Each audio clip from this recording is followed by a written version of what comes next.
এই যে কিছুমান ছোৱালী আছে নিজৰ বয়ফ্ৰেণ্ডৰ আগত মানে একদম বয়ফ্ৰেণ্ডৰ আগত মানে যিমান পাৰে সিমান ঘৰৰ গোটেই ফেমিলিৰ মানুহবিলাকৰ বদনাম কৰি ফুৰিব।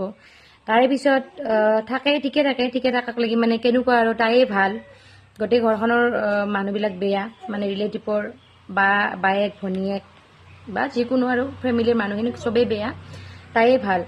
গতিকে যেতিয়া সিহঁতৰ যেতিয়া ব্ৰেকআপ হৈ যায়, ব্ৰেকআপ হোৱাৰ পিছত যেতিয়া সেই বয়ফ্ৰেণ্ডটোৱে যেতিয়া নিজৰ মানুহখিনিক যেতিয়া মেছেজ দি ক'ব বা ফোন কৰি ক'ব, তেতিয়া সেই মানুহজনীয়ে যেতিয়া তাইক আকৌ দেখাব যে চাচোন চা, তই বোলে মানে তই মোৰ লগত ইমান ভাল দেখাত, গতিকে তই মোৰ পিছত এনেকুৱা বদনাম কৰা মোৰ, গতিকে সেইখিনি যদি দেখাই দিব, তাইৰ কেনেকুৱা লাগিব বাৰু?